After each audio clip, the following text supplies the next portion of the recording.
At the young age of 8, I casually wrote a street racing novel, which embarrassed all the readers collectively, prompting them to boast and threaten that if I didn't update, they would track me down in real life through the internet. Among them was a female online friend named Cherry Shawan Duzzy, who directly sent 100,000 knife gifts and vowed to catch me. But when I saw the tall and aloof sister in front of me, whose legs were longer than mine, I was completely dumbfounded. "So you're Cherry Shawan Duzzy," I said. When Lu Ruyan found out that the author she had been urging to update daily was actually an 8-year-old kid from an orphanage, she was also surprised. She couldn't believe how a little kid could write such sweet love stories, with plenty of high-speed racing content. Suddenly, Lu Ruyan pressed me against her thigh and asked, "Kid, don't you want to take advantage of me? Tell me, will you follow me or not? You don't want the headmaster to know about your street racing novel, do you?" At her words, my head buzzed. If the headmaster found out, my image as a well-behaved child would collapse instantly, and even my path to wealth would be blocked. I felt like a piece of meat on a chopping board. Looking up at this woman who wanted to exploit me, I thought to myself, what a domineering sister. There's no reason to take advantage of someone in need. Despite my thoughts, I eventually sighed and said, "Alright, but let's make a deal. We'll give it a try, and if it doesn't work out, I'll come back." Seeing Lu Ruyan nod, I followed him to the dean's office. Dean Zhang and Shi Xiaobai have agreed to let me adopt, and then the dean took out the adoption agreement. After completing the procedures, Lu Ruyan took my hand and got into the car. She couldn't wait to take me back home and then force me to continue writing novels. After a while, the car stopped in front of a villa. I looked at the large villa and sighed. "Wow, Ruyan, your place is huge." Lu Ruyan blushed when she heard this. "What do you mean by huge?" "Sorry, I mean our home is huge." After entering the house, Lu Ruyan changed into slippers and went upstairs, while I obediently sat on the sofa with my backpack on my back. After all, I had just arrived in a strange environment and was not sure of the woman's purpose in adopting me, so I had to be careful. After a while, Lu Ruyan came downstairs wearing a pink nightgown. "Why are you sitting here without moving? I'm afraid of getting lost. What if you see something you shouldn't see? Will Sister Ruyan kill me to keep me quiet? You're quite cautious, little brat. Let me take you to your room first to put your things down. This is my room. You can't come in without my permission. I haven't cleaned up the other guest rooms yet, so you can stay next to me for now." "Thank you, Sister Ruyan." I put down my backpack and sat on the bed, feeling soft and much more comfortable than the welfare institution. "As Sister Yen, you are the only one at home. Aren't you afraid?" Lu Ruyan looked at me calmly. "What is there to be afraid of? There are no ghosts in this world." Hearing this, I secretly admired this woman. Our stomachs both growled at the same time. Lu Ruyan glanced at the time. It was indeed dinner time. "Let's have dinner," she said, handing me her phone. "Order whatever you want. The first meal will be takeout. Eating takeout too often is not good. What else do you want then? Let's cook for ourselves." I often help the aunties in the courtyard with cooking.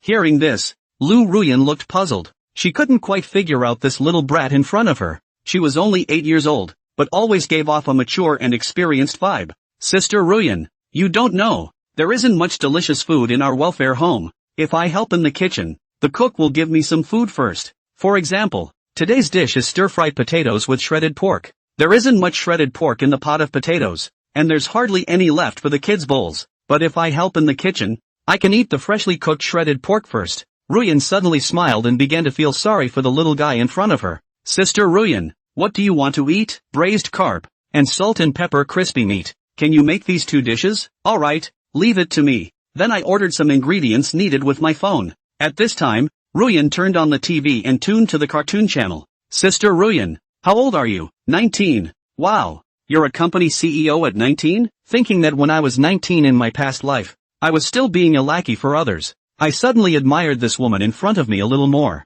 "Sister Ruyan, why don't you go to college?" Upon hearing this, Lu Ruyan struck a proud pose. "I am very confident in my computer skills. Going to college is a waste of time for me, so I simply don't go." At that moment, I suddenly realized why this woman knew my name. It turns out she works with computers, and she's a hacker. At this point, Lu Ruyan smirked, her expression gradually becoming lewd. "Sure, bye. I am your guardian now. Shouldn't you call me Mom?" Hearing this, I couldn't help but twitch my mouth. I thought Lu Ruyan was a cold female CEO, but she turned out to be a contrasting perverted woman, playing so provocatively. Seeing my puzzled expression, Lu Ruyan smiled awkwardly and joked, "Just call me sister from now on." At that moment, there was a knock on the door. I hurried to open it, and it was the food I had ordered. As I carried the food into the kitchen, Lu Ruyen followed behind me and entered the kitchen together. Watching me skillfully handle the carp, Lu Ruyen was momentarily at a loss. I'm not even as good as an 8-year-old kid. What can I do to help you? Gu Wish was handling the peeps when he said, "You washed the cucumber. Make a cucumber pat for an appetizer later." Xia Qingyin unzipped the plastic bag containing the vegetables and took out 2 slender prickly cucumbers with small yellow flowers on them. I'm afraid some of you don't know here, so I'll explain so you don't think I'm watering down the word count. A spiny cucumber is a cucumber with thorns. A spiny cucumber is a cucumber with thorns. A spiny cucumber is a cucumber with thorns. Do you understand? Xia Qingyan took the cucumber. She felt that the thorns on it were a bit solid, but she still quite liked washing the cucumber. As to why, she didn't know. She just liked washing the cucumber. Spiny cucumbers are the best. Spiny cucumbers are the best. Spiny cucumbers are the best. Guwon started to start a pot of oil and prepare for cooking after he took care of the peppered shrimp. Bang! The fire from the gas stove rose. Xia Qingyan felt amazing because this was the first time she had used the kitchen, and she had never turned on a fire before, ever since moving in here. Even when Natsu Haruko was at home, the two of them ordered takeout and never opened fire to cook. The hot oil boiling in the pot made Xia Qingyan feel soothed. It had been a long time since she felt like this. It's just that when the 8-year-old Gu Wish was carrying the pot, he didn't look very well proportioned. If only he was a bit older. It smells good, Xia Qingyan sniffed. Guwon washed 3 plates, 2 bowls, and 2 pairs of chopsticks. He dumps the peeps onto a plate and slaps the cucumber. Peel 2 cloves of garlic, Gu Wish ordered. Forget it, I'll do it. Gu Wish to put the garlic cloves on the cutting board. Pat it a few times to remove the skin, and then when looking for the garlic mortar did not find, can only try to use a kitchen knife to chop up, so that the taste of the garlic juice is not as good as the garlic puree. Guwon also washed the thorn mustard, picked the young leaves, removed the old rods, put it on the cucumber, poured the garlic sauce, poured a few drops of sesame oil, and it smelled old and fragrant. Xia Qingyan swallowed her saliva. Guwon also wanted to steam the rice, only to find that there was no rice or rice cooker. Never mind. I'll just have to eat more food today. He made all the ribs he bought at once. Half get braised pork ribs and half get pork rib soup. When Guwon placed a few dishes on the dining table, Xia Qingyan looked at them and then took out her cell phone. I didn't realize that I would have such a surprise by adopting a child, and that I would never have to eat takeout again. Xia Qingyan took her cell phone and shot up the video. Mom, look what's this? Your daughter. I've learned to cook. How is it? It's not bad, right? Hey, you don't have the good fortune to eat it abroad. Xia Qingyi flipped the camera and pointed it at herself to compare a yeah. At this time, Guwon washed his hands and came out of the kitchen. Sister Qingyan, what are you filming? No, didn't shoot anything. Xia Qingyan took her cell phone and sent the video she had taken to Xia Chengzi, who was on vacation in Feileng Chui. Xia Qingyan looked at Guwon and said, Guwon, hard work. Gu Wish said, it's not very tiring. You taste if the flavor is to your liking. It doesn't fit, I'll improve it. Xia Qingyin took a piece of prickly cucumber and took a bite. The cucumbers were crunchy and had a delicious flavor of sesame oil and thorns. Yummy, Xia Qingyan happily ate it. That's not the flavor of the cucumbers she ate out. That's good. I'm hungry too. Let's eat. Xia Qingyan ate every dish was delicious. I really don't know how this kid can cook so many dishes. Guwon was eating his meal when Yao Xinyue sent a message. Gu Wish, are you home yet? How's it going? Gu Wish also took out his cell phone and took a picture and sent it to Yao Xinyue. Sister Heartfelt, it's here, it's eating. Yao Xinin, who was sitting in the dormitory studying, saw the picture and the message sent by Guwon, and her hanging heart was relaxed. It seems that he is living well there. Then she had no mind to study. Gu Wish checked the address of Nintang Palace on the map and sent the location to Yao Xinyue again. Yao Xinyue picked up her cell phone and saw the location sent by Gu Wang,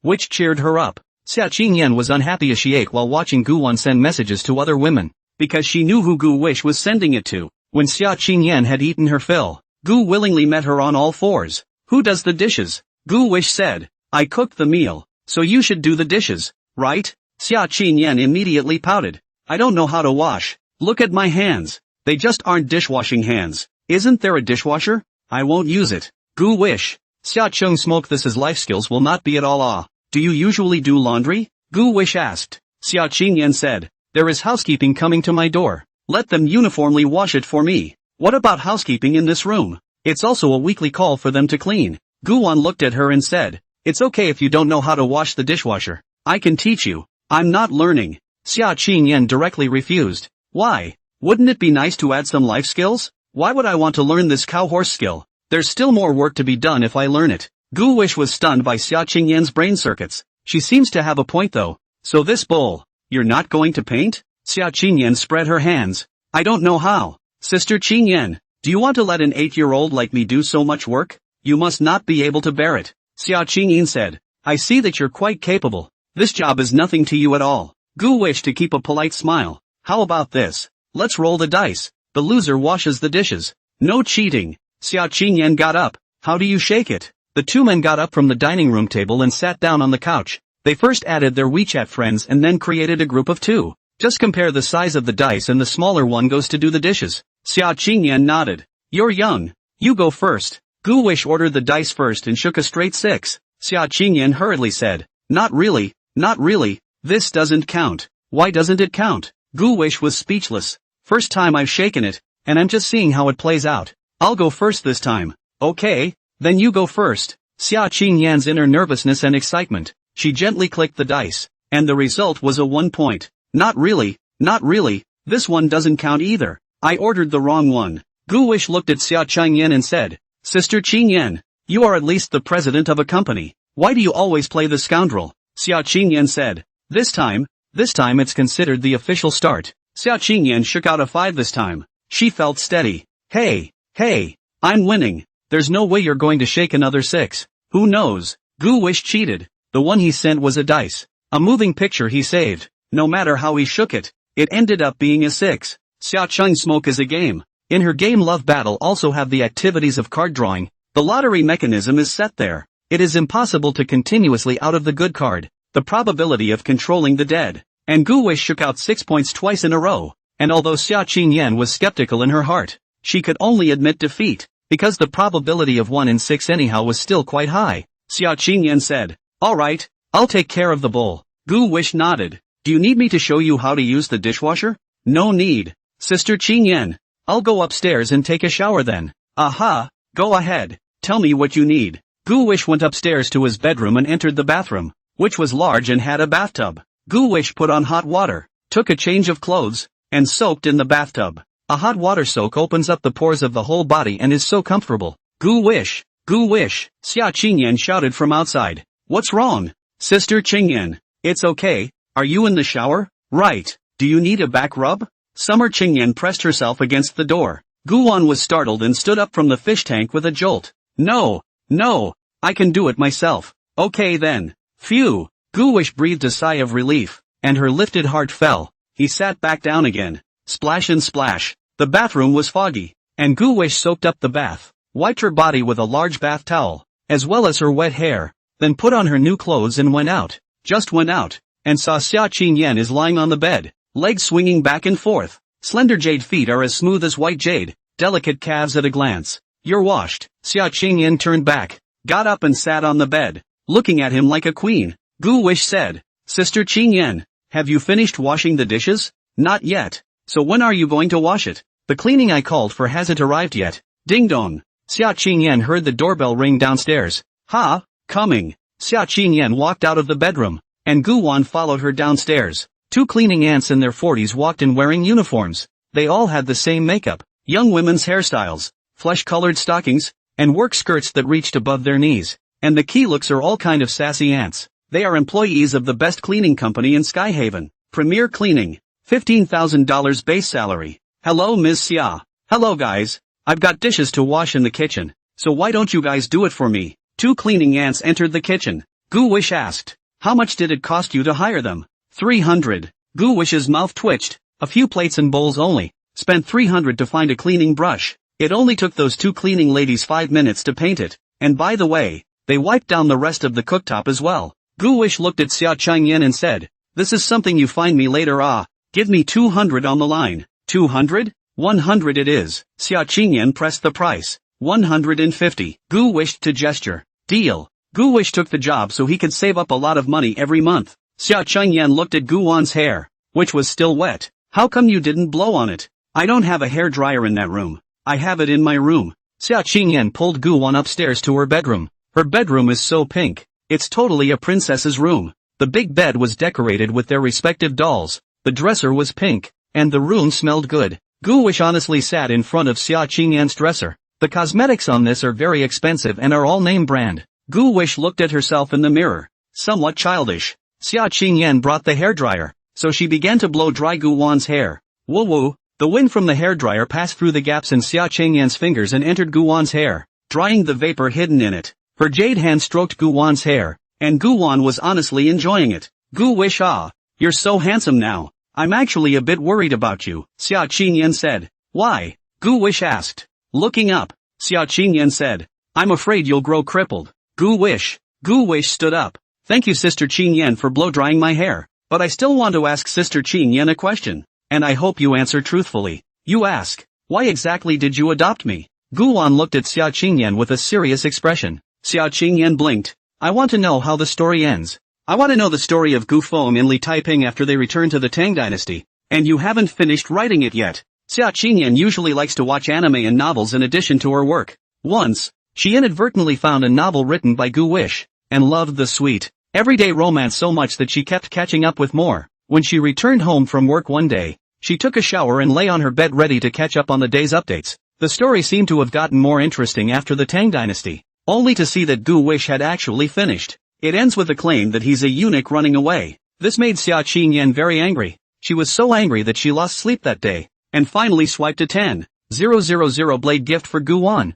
then left a message saying that she would definitely catch Gu Wan. Then she looked up Gu Wan's personal information and found out that he had used a girl's ID card to register for an author account, and she thought that the one who had written this novel was Yao Xinyue. But after some more investigation, she found the orphanage and learned that the one who had used this author account was in fact Gu Wan, an 8-year-old child. At first, Xia Qingyan was a little disbelieving that an 8-year-old child could write a novel, and it was so well written and the car was so fast that she often twisted into a maggot on the bed when she was reading it, and sometimes she would giggle. Then Gu Wish posted another countryside one and a metaphysical one, and those two were just garbage, totally eyeless. Her decision to adopt Gu Wan was actually twofold. For one thing, she had seen Gu Wan living in an orphanage and felt quite sorry for the little child. Secondly, it's to press for more. She wanted Gu Wish to renew the family wife, Li Taiping, under her watch. Gu Wish looked up at Xia Qingyan. Her little white rabbit blocked the line of sight, making her own gaze unable to see Xia Qingyan's eyes, so Gu Wish took a step back. Only then did she see Xia Qingyan's heartfelt eyes. Sister Qingyan, is it really just to know how the story ends? Of course. Xia Qingyan wrapped her hands around her chest, her eyelids lowered, and said in an imperial voice, since you started this story and wrote the main character's sorrows and joys, all the characters in the book you should give them an ending instead of eunuchs running away. Gu Wish sighed softly, a few moments of sadness on her small face. Sister Qingyan, in fact, I've already written their endings in the previous chapters.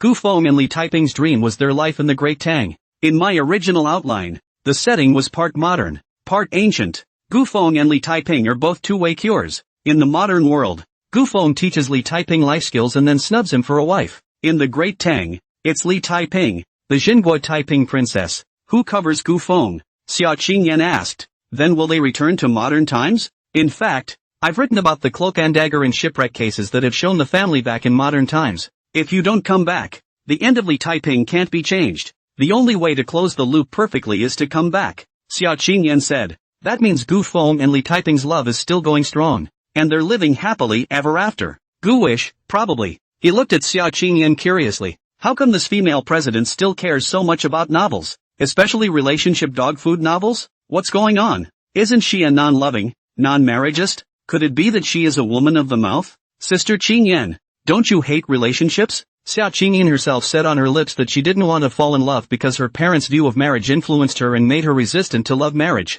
But in fact, she had seen many couples who were very happy, and was envious in her heart. Xia Qingyan was a little flustered by Gu Wen's question. Her eyes dodged, her brain turned and she asked in return, I'd like to ask you, you're an 8-year-old kid, how can you still write about this sweet love? Have you ever talked about it? And driving, engage the colors. I haven't talked about it, but I've seen it. As for certain terriers, I saw them all by brushing short videos and used them when I thought they were funny. Gu Wish sheepishly touched his nose. Then how do you know all that history? Xia Qingyan pressed the question step by step. Ask the doohickey. Gu Wish's answer, which seemed to be dripping with water, was actually full of loopholes, but Xia Qingyan didn't have a single bit of evidence. She suppressed the question in her mind. You said you eunuchized because you didn't have the money. Now I'm paying you to keep writing, just for me. Gu Wish said. I can write you a new story. Pure love. Super sweet. Xia Qingyan shook her head. I don't want it. I want to write about Gu Feng and Li Taiping's life in the Great Tang. Better write in detail. I'll draw up a contract and you sign it when the time comes. Gu Wish swallowed a mouthful of saliva, then asked, what price do you give? My moisturizing fee is very expensive. Xia Qingyan said. I've checked the income of those writers' remuneration. Your current price is at most 20 per thousand words. I'll give you 50 per thousand words. Well, 50 per thousand words. That's $200 a day to write 4,000 words. It was very little, but for the current Gu Wish, what more bicycle was needed? Deal. Gu Wish said. Then Sister Qingyan, I'll go back to sleep. Good night. Well, go ahead. Guan left Xia Qingyan's room and returned to the next room, where he took off his shoes and lay on the bed. When he opened his phone, he saw the selfie sent by Yao Xingyue. Gu Wish. Good night. Gu Wish replied. Good night, heart sister. The women's dormitory at Tenkai University. Yao Xingyue was lying on her back on the bed, a pair of long legs swinging back and forth. Freshly bathed, she smelled good and her face was clear. Her eyes looked at her cell phone, unblinking, and she had been waiting for Gu Wish's message. When she saw the good night sent by Gu Wan, she would smile. Then he turned over, laid down on the bed, closed his eyes and went to sleep. Gu Wan put down his cell phone and lay on his bed looking at the ceiling. It all felt like a dream to him. It feels surreal. He was reborn, and although his parents were dead and he had no sister and no room in the orphanage to start with, the good thing was that he still had a beautiful sister who treated him like her own brother, and now adopted by the contrarian female president. This is a cool template any way you look at it. The only flaw is that one is only 8 years old. Too young. Can't do anything. Gu Wish had currently arranged 2 ways for himself to get rich. This is a parallel world. He can copy songs and scripts and enter the entertainment industry. Of course, since he was only 8, he had to be anonymous. The second is to speculate in stocks, which is the fastest way to make money. However, there is no startup funding at this time. From now on, he would have to find a way to slowly pull wool from Xia Qingyan. There is money to be made in daily dishwashing as well as writing custom essays for her. Gu Wish thought about it, picked up his cell phone and began to continue the story of the upper housewife, Li Taiping. As I was writing, there was a loud noise coming from the TV downstairs. He thought it was Xia Qingyan watching TV, but it was too loud and it kind of affected his creative work. So Gu Wish got out of bed, put on his slippers and went out wanting to remind Xia Qingyan to keep her voice down. But when he went out, he found that the living room was empty and there was no one there. What's going on? This TV went off by itself? Flutterby. Gu Wish had always been a staunch materialist, but right now, he was so nervous that there was no sound other than the shopping program on the television, and his heartbeat could be heard in the silence around him. Now he's in a setting that brings together many elements of a horror thriller. A big empty villa, 12 o'clock in the middle of the night, a television set with an automatic TV program, darkness, and being an 8-year-old kid myself, Gu Wish silently recited in his heart, wealth, strength, democracy, civilization, harmony, freedom, equality, justice and the rule of law. He tried to keep himself calm while being alert to his surroundings. After all, he had been reborn, so it seemed to make sense in case some weird horror game copy opened up. First of all, Gu Wish first tiptoed to the door of Xia Qingyan's room, sticking on the door to listen to the movement inside, which is very quiet. No sound. Xia Qingyan should be asleep. At this time, Guan walked downstairs and picked up the remote control to turn off the TV. Then, taking 2 steps together, he ran upstairs, entered his room and closed the door, flung off his slippers, got under the covers, and covered his head. Gu Wish knew that as long as he didn't lift the covers, Gu A wouldn't be able to see him, and he wouldn't be able to see Gu A. And next door, Xia Qingyan, who had been sleeping, suddenly woke up. She sat up and looked out of the room with a horrified look on her face. What's going on?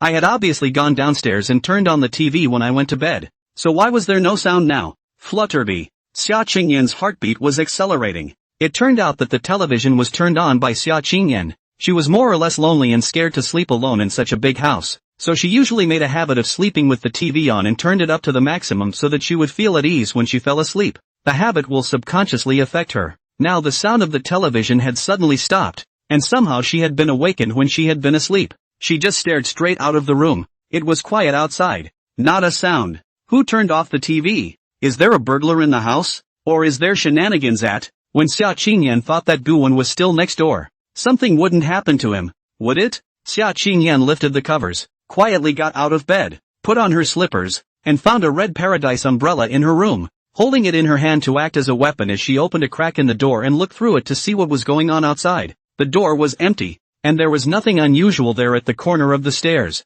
Xia Qingyan bravely walked out, holding the big red umbrella with both hands. She carefully inspected every corner of the living room and didn't find anything wrong. However, the TV show did turn itself off. Could it be a power outage? Xia Qingyan tried to turn on the lights in the living room. Pop. Brighten up. No blackouts. Maybe it's the TV that's pumped up? Thinking like this, Xia Qingyan's heart hung in the air and fell. She picked up the remote and turned on the TV. The shopping program is still on the air. Xia Qingyan originally planned to turn off the lights, but thought better of it. Leave it on. When she returned to the second floor carrying a large red umbrella, she glanced at Gu Wish's room next to her. Then tiptoeing over, she also pressed herself against the doorway to eavesdrop, and found that it was quiet inside, and Gu Wish should have fallen asleep. Xia Qingyan sighed in relief and returned to her room. Gu Wish, who had voluntarily sealed herself under the covers, once again heard the television set go off downstairs. He exploded all over, feeling numb in the scalp. At this moment,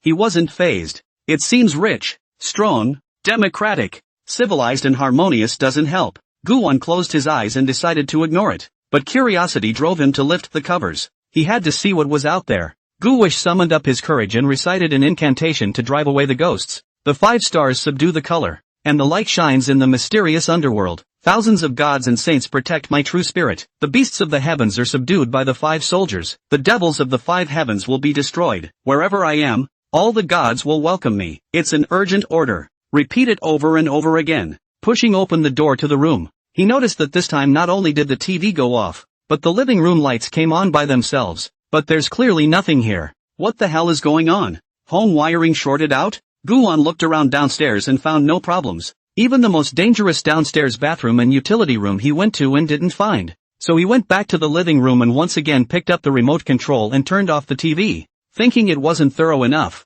So he just unplugged it, then turned off the lights in the living room. That's what went upstairs. After returning to her room, Gu Wish didn't immediately go to bed, but hid behind the door to listen to the movement outside. After waiting a while, peeling back a crack in the door to look, this time the TV didn't come on, and neither did the lights. Well, get comfortable. Gu Wish returned to bed and closed her eyes to sleep. Next door, Xia Qingyan's legs trembled in fear. Fear was written all over her icy face. Her good-looking eyebrows were slightly furrowed, and the pupils of her brilliant star-like eyes were dilated. She swallowed her own sweet-smelling saliva and stared at the door. It's off again. Surprisingly, it's off again.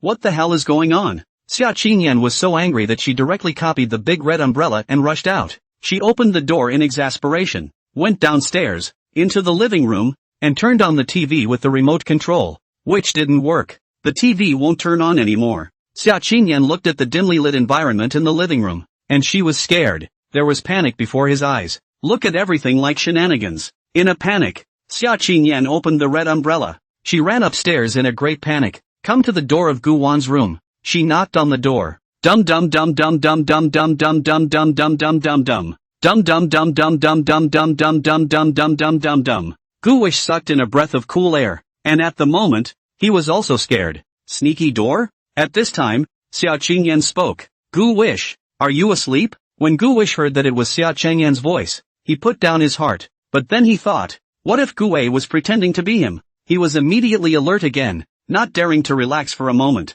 Sister Qingyan, is that you? It's me, Gu Wish. Open the door first. Gu Wish tried. Sister Qingyan, you're not thinking that the price of 100 per thousand words offered to me is too expensive and you're going to change your mind, are you? Xia Qingyan said. What 1,000 words 100? Isn't it 50? You open the door for me right now or I'll drop you down to 20 words out of 1,000. Guwon sniffed and knew that it was really Xia Qingyan. He immediately got out of bed and opened the door for Xia Qingyan. But the moment she opened the door, Gu Wish was so scared that her soul almost flew to the sky. Xia Qingyan was wearing a nightgown. Her hair was cloaked, and she was wearing a red umbrella. The picture was not to mention how weird it was. Gu Wish turned around and ran in fear. Xia Qingyan grabbed Guwon and lifted him by the back of the neck. Gu Wish, do you have a ghost in your heart? Why do you run away when you see me? Xia Qingyan entered Guwon's room and looked at her. Gu Wish's mouth took a look at it and thought, Auntie, who wouldn't be scared in the middle of the night when you're dressed up like this? Gu Wish looked at Xia Qingyan and asked,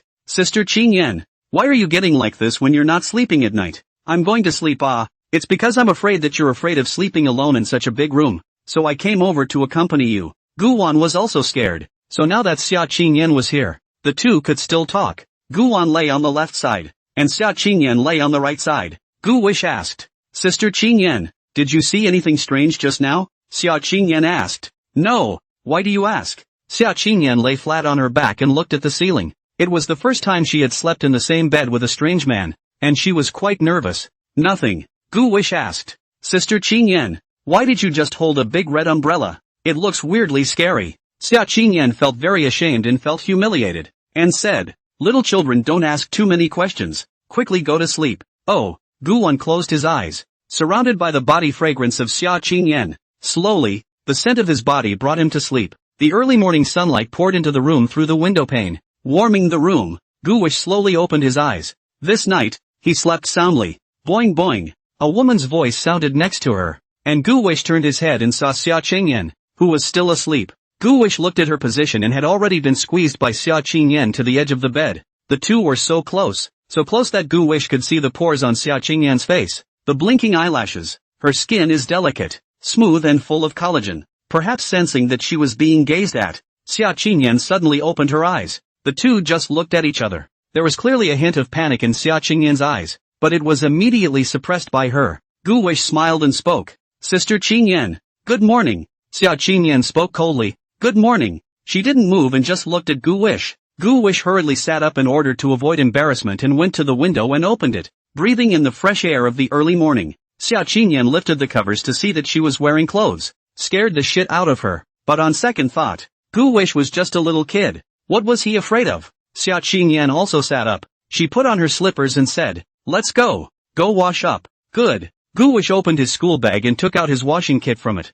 Xia Qingyan went to her own room next door. Guwon went into the bathroom, turned on the faucet, washed his face, carefully squeezed the toothpaste onto the toothbrush, and slowly brushed his teeth. Left, right, up, down, gargle, over. Fearing that Guwon didn't have any to wipe her face, Xia Qingyan brought her own wet wipes over from next door, only to see that Guwon had already washed up. That fast? I'll be quick. Open your mouth. I want to check to see if it's brushed clean. Ha! Xia Qingyan walked over to break open Guwon's mouth. Gu Wish refused. No, don't. Sister Qingyan, I really brushed it clean. Xia Qingyan looked at the toothbrush and the cup in Guwen's hand and said, Throw these rags away. I'll take you to the supermarket in the afternoon and rebuy new ones. Gu Wish looked at her toothbrush and said, It just looks broken. It actually still works. Xia Qingyan said in an undeniable tone, I say throw it away. Gu Wish had no choice but to throw his toothbrush into the trash. Xia Qingyan went back to her room to wash and put on her makeup, while Guwon came downstairs. He looked around the kitchen. There wasn't much to eat in the morning, so he could just make an omelette and hot milk. Guwon took a pan, poured some oil, warmed it up, and cracked 2 eggs. The pan was zippy. Slowly, the egg set its shape. Guwon turned the eggs over and turned off the heat when he looked almost done. He brought the eggs and also the milk to the dining table, and then climbed up to the second floor to call Xia Qingyan for dinner. It was Sunday and she didn't have to go to the office to work. Xia Qingyan sat in front of the dresser to put on her makeup. Dum dum dum dum dum dum dum dum dum dum dum dum dum dum. Come in. Gu Wish pushed open the door and walked in. Sister Qingyan, it's time for breakfast. What did you do? Warmed up milk, and an omelette. Hard work. Xia Qingyan picked up 2 different earrings and showed them to Guwon. Gu Wish, do you think it's appropriate for me to wear that earring today? Those 2 earrings are very beautiful, but in Gu Wish's opinion, Xia Qingyan does not wear anything is the best. Wearing earrings, sometimes the ear will still be inflamed, but also regularly to prevent it from being blocked. If something hangs onto it, it is even more to tear the pain. Gu Wish said, both are very beautiful, but Qingyan's sister is so beautiful that she is stunning enough without them modifying, and wearing earrings is not good for the ears. Before Xinyan's sister wore earrings and got an inflammation that took a long time to heal. When talking to a girl, never bring up another girl in front of her. Xia Qingyan said, it's not like I'm different from her. She picked out a pair of earrings for herself and put them on. The two went downstairs together and sat at the dining room table. Xia Qingyan looked at the fried eggs and the milk in front of her, and was a little embarrassed. It's a little embarrassing to talk about letting a little kid take care of you. Gu Wish said, there's nothing in the house, so I can only make a simple omelette. Sister Qingyan, taste it, if it's to your liking. Xia Qingyan used her chopsticks to pick up the fried egg and then brought it to her mouth. Took a bite and it was still a loose egg. Not bad. Xia Qing smoked before. Have not eaten breakfast. Work is their own brew a cup of coffee. Saturday and Sunday do not work on a sleep to wake up naturally. Gu Wish took the opportunity to sell herself. Sister Qingyan, this is your exclusive breakfast. Xia Qingyan asked. Have you done it for others as well? Gu Wish quickly shook his head as he lied. No, this is my first time. It's for Sister Qingyan. Xia Qingyan nodded in satisfaction. Seeing that Xia Qingyan was happy, Gu Wang continued. Sister Qingyan, do you want to have this service every day in the future? Xia Qingyan took a sip of milk and licked her lips with the tip of her tongue. You kid, what's in your mind again? Gu Wish smiled sarcastically. It's nothing really. I just want a little food processing fee. Xia Qingyan said. I bought the food. My kitchen. You eat my food and live in my house. And you still want money from me? You can't say that. Sister Qingyan, if I don't labor, it can't be turned into a tasty and delicious food into your stomach. Don't you think so? And it could be even more sumptuous later. Xia Qingyan said suspiciously. How sumptuous is it? Gu Wish drew a pie and said. I'll make you whatever you want to eat. The stars in the sky. The moon in the water. It's all fine. Xia Qingyan snapped. Not bragging. Say, how much labor? She said generously. Gu Wish asked tentatively. 50? Deal. Xia Qingyan extended her hand and shook Gu Wan's hand, and the two sides reached a preliminary cooperation intention after friendly negotiations. Gu Wan looked at Xia Qingyan and grinned. Gathered a little more wool. Gu Wish turned back and looked at the television. Sister Qingyan, why did you suddenly run to sleep in my room last night? Xia Qingyan blushed, her ears reddening. Didn't I tell you that I was afraid that you would be uncomfortable and scared when you first arrived at my home alone, and that I had gone to take care of you on purpose? Then there's no need to knock on the door in the middle of the night with a red umbrella. You don't know. I'm scared to death of you. Xia Qingyan was embarrassed, but she stiffened her mouth and said, I was just trying to liven up the atmosphere to avoid embarrassment. Eat quickly and go out for a stroll later. After breakfast, Xia Qingyan brought Gu Wan to the garage, intending to personally take him outside to buy something. Gu Wan sat in the co-pilot's seat, and Xia Qingyan helped him fasten his seatbelt. Xia Qingyan sat there for a long time brewing. Let's go. Sister Qingyan. Xia Qingyan twisted her head and asked. Gu Wish, which one of these is the break to come? Gu Wish, I'm just an 8-year-old kid, and you're asking me how to drive? Oh, I remember. It's the left one. Xia Qingyan started the car, but never left. Why doesn't it go away? Is it broken? Gu Wish looked down with a black line. The handbrake wasn't down. He lowered the handbrake. Xia Qingyan smiled shyly. Gu Wish, however, grabbed the seatbelt. Sister Qingyan, why don't we just forget about it? It's fine to ask the driver to come over and drive. There's no need to do it personally. Xia Qingyan said. What are you afraid of? I have a driver's license. I just haven't driven for a long time. Xia Qingyan drove the car out of the Jotan Palace, to the road more and more comfortable, but also more and more confident. Gu Wish was quite scared at first,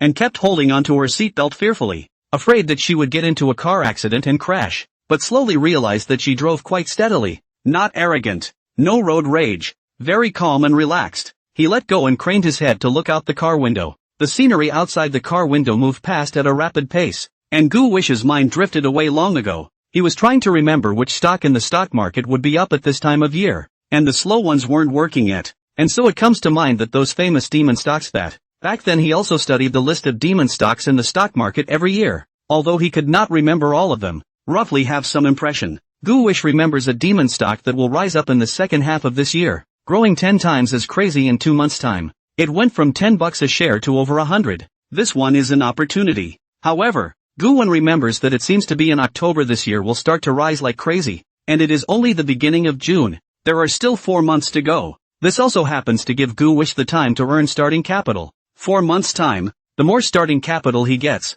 then he will be able to rely on this demon stock to take off directly at that time. Gu Wish doesn't know if the stock trend in the parallel world will be the same as in his last life. That's why he signed up for the stock software to wait and see. If it's the same, Gu Wish will be able to make use of this list of demonic stocks in his hand, which is the golden finger of his rebirth. While he was in the middle of his thoughts, Xia Qingyan suddenly called out to him. Gu Wish! Gu Wish? Xia Qingyan shouted twice. Ha? What's wrong, Sister Qingyan? Gu Wish came back to her senses and twisted her head to look at Xia Qingyan. What were you thinking? I called out to you and you didn't answer. Nothing. Fuming, Gu Wan smiled. He tried to recall that he had never heard of the game company Isha Jiqing in his past life. Is it because her company is not listed? It's not right. An industry unicorn like this shouldn't be unknown to someone like him who studies the stock market. What's going on? Gu wished to think about it carefully. This is just a parallel world.